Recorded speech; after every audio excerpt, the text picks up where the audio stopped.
Hey buddy, yes, I'm back once again, and in today's video, I'm going to answer the question that a few people have been asking and I've seen on some kind of forums, etc.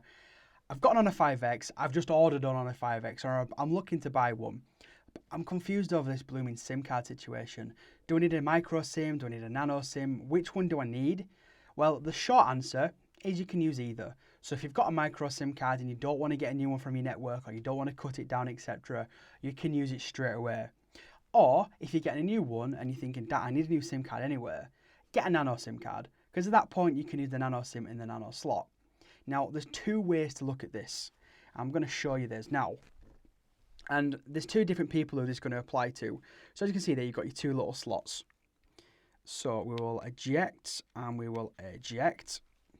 And we're going to show you the difference between these two ones here. So obviously I've got a nano SIM card inside my nano slot. And here you can put a nano SIM card in the bottom slot on the phone, and then a micro SD card. And the top one, it takes a micro SIM card. So don't get confused over micro SIM and micro SD. They are different. One of them is SIM, one of them is storage. Think of it like that.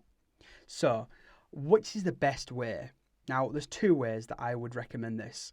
If you're somebody that just wants to put 128 gigabytes in there, never remove it, or doesn't want to take it out every other day, then put a nano SIM card in and a micro SD card. You've then got the free slots. If you want to use the other one when you go abroad, etc., you can put another SIM card in there. Alternatively, if you're somebody that kind of hot swaps their SD card all the time, what I would recommend doing is using a micro SIM card in the top and an SD card. The reason why I would do that one is very simple, because every time you take this out, it's going to lose connection for your phone for the network. Now, why do that when you can keep connected and hot swap your SD card? So if you're a person that wants to put one SD card in there and not take it out for pretty much ever, then use the bottom option, nano SIM and a micro SD.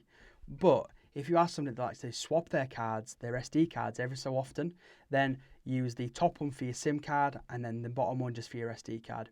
That's my recommendation. Why not, eh? And while we're here, obviously within the video, we'll show you how you do insert a SIM card into it. So obviously with this one, you would put your SIM card in there, but we're going to assume, or I'm going to assume, like most people, will be using the nano SIM.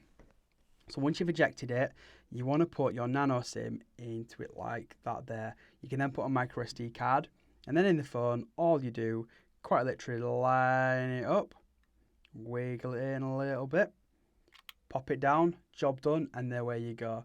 At that point, your SIM card will connect to the network, your SD card, if you've got one, will also connect to the phone, you'll have your storage, etc. But that's just my take on nano SIM card, micro SD card, and obviously micro SIM card. I think I said that right. Micro SIM, micro SD, nano. There you go. A little confusing, but hey ho, I like the idea behind it, to be honest with you. I like being able to have two different size SIM cards, because I recently, obviously I went to the Philippines and I lived there for a while. It's harder to find a nano SIM there than it is a micro SIM. So this phone would be ideal for somewhere like there, because in the UK it's easier to get a nano SIM, but if you're going to be traveling and you want to get a local SIM card, it's going to be easier to get a micro than a nano in a lot of countries. So there you go. You might want to do it like that as well. Anyway, people, I'm going to get off. I'm going to shut up and say thank you for watching. If you've got any questions about the Honor 5X or anything else, hit me up in a comment down below. If you're new to the channel, go and hit the subscribe button. It is very much appreciated. And while you're there, go on, take the like button. You know you want to. Anyway, people, thank you for watching, and you'll hopefully see me in the next video. Cheers, everyone.